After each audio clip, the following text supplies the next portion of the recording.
Hey,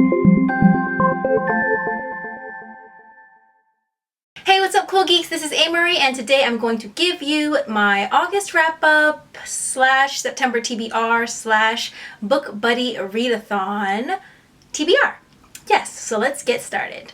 So my reading month for August was pretty decent. I have a couple of rollover books. I mean, we'll just get into it. You've seen some of these before. AMERICANAH, like I said, you've seen this before. I'm not going to get too much into this because I told you a lot about this. I feel like I've been telling you about this book in every single video. I mean, it was like my favorites video.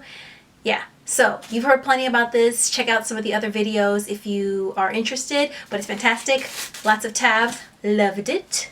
Get in Trouble by Kelly Link. I read this for the readathon. What was the readathon called? I read it for BookTubeathon. I really enjoyed it. It was kind of weird. I told you before getting into Kelly Link's stories that you have to take everything literally. So if she's mentioning superheroes, it's not a cosplay situation, it's a real life situation. There were two stories in here that I liked in particular.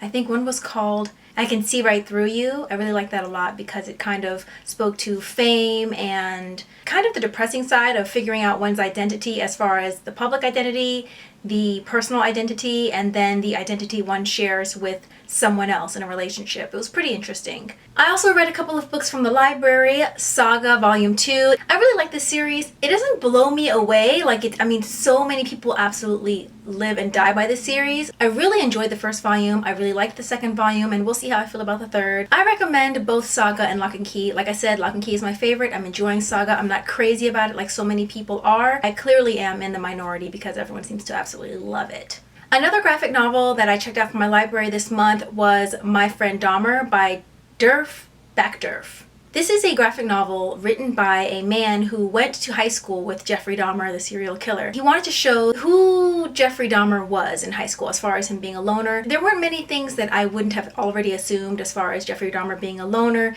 being a bit strange.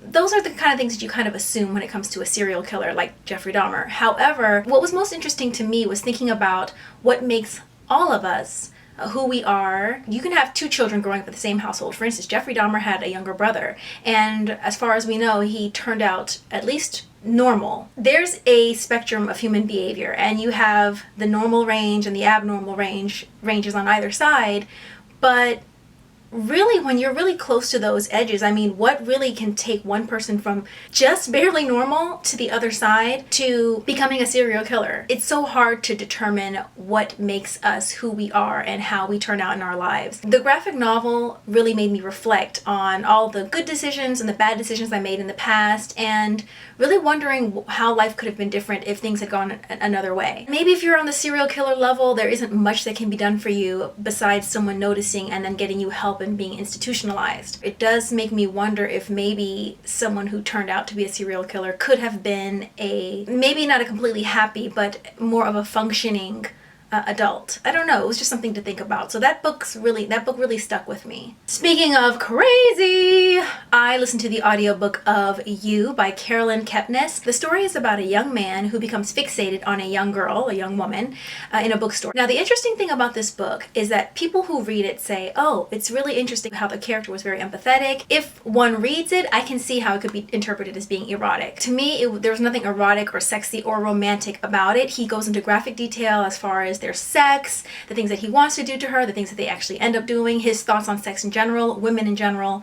However, I don't know if I would have gotten through the whole print book. I don't know if it would have really grabbed me the same way.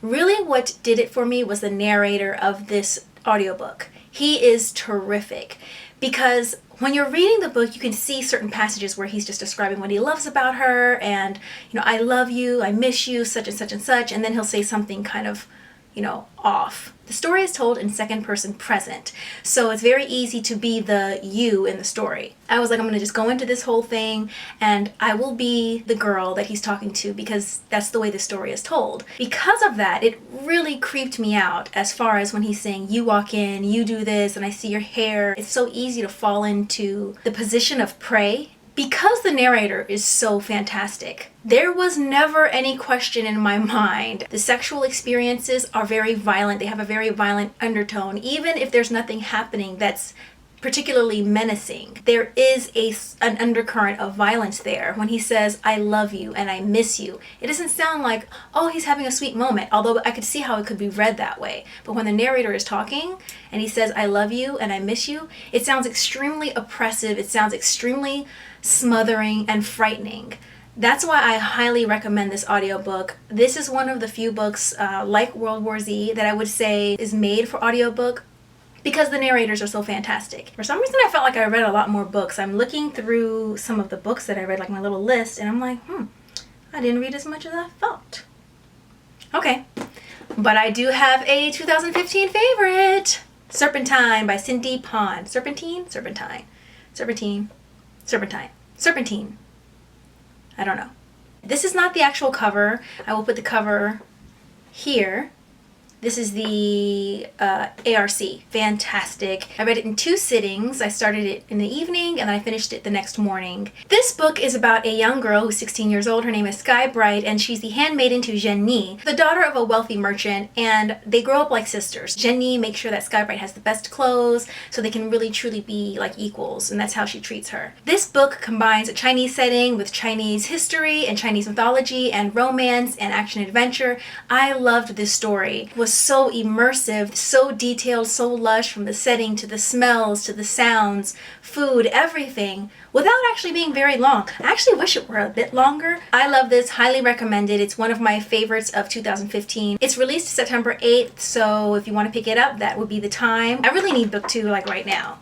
Like ASAP. Regarding my TBR, I am participating in the BOOKBUDDyathon created by Sam at Colty and Crumbs and Elena at Elena Reads Books. My book buddy for this readathon is Max at Well Done Books, and we've already got our TBR set, so that's great. So I'm going to tell you what I am reading. There are multiple challenges, so we will walk through the challenges to walk through the TBR. One of the challenges is to pick 3 books and let your book buddy choose the one that you should read. And this is Jasper Fjore's Shades of Grey. If you can see a wider spectrum of colors, you're higher up, and if you can only see gray, you are at the lowest of the socioeconomic class. The main character, who is a gray, wants to move up. The second challenge is to choose a book to read with your partner, and Max and I chose Half a King by Joe Abercrombie. Joe Abercrombie is very well established in the fantasy world, but this is his first foray into YA, although some would debate that it's still adult, about someone who's young, but it's still classified as YA, although I tend to see it in the adult section. It's about a young man who is forced to step up and take the throne to become king, although he was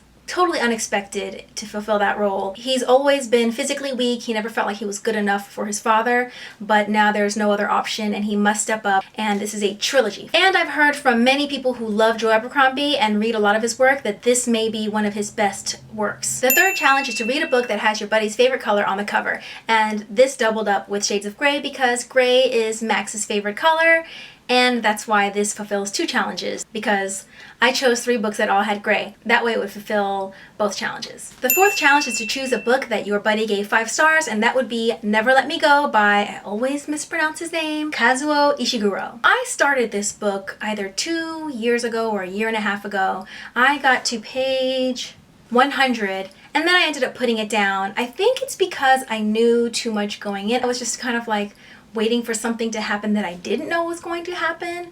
For that reason, I will not tell you about this, although many of you may have heard of this already and may know the synopsis. They also made a movie of it, but I have yet to see it. I don't even know how to tell you what it's about because I knew what it was about in one short sentence. You have a young girl growing up in a boarding house or a school or home for children, ... I know what the ... is, and maybe that's why, maybe I just knew too much going in, so I won't tell you, which really leaves you with knowing nothing about this book. Okay, home for children, naivete, secrets, loss, hope, ethics. These are extremely vague. I don't even know if these are helping you. I just don't want to spoil it for any of you because I felt like that's what happened to me. I'm still going in here because Max loves this book, so I must not spoil you just in case. Read a book that you want to just because. That's the 5th challenge. You know what it is. Stephen King's 11/22/63. I am still where I was when I told you last time, so no updates there. I don't even know if I'll be able to touch that one for the week.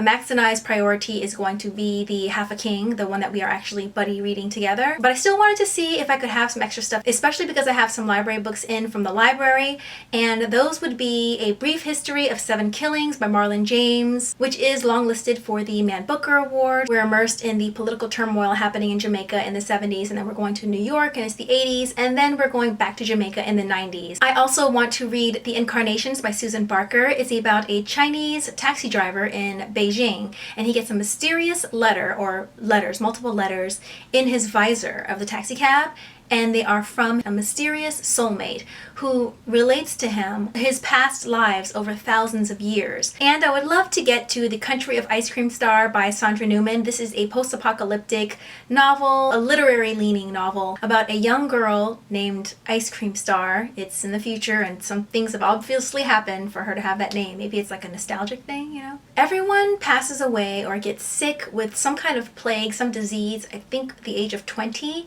and she goes out to search for a cure and meet some people along the way. So that was my August wrap up, my September TBR / Bookbuddyathon TBR that I will be participating in with Max at Well Done Books. Make sure you guys check his channel out if you haven't already. He is one of my favorite booktubers. We have very similar tastes and we read similar things. He reads lots of adult and then sprinkles in a bit of YA. I would say he probably reads like 10% YA and I read more like 20 to 25% YA. I hope you guys found some things that were interesting to you, and maybe you might want to participate in Bookbuddyathon as well. It seems like it's going to be a really fun time. I will tell you all about it in next month's wrap up. Let me know what you're reading this month, and until the next video, I will see you guys later. Don't forget to like the video if you liked it. Don't forget to share this video, and don't forget to subscribe. Until next time, I will see you guys later. Bye!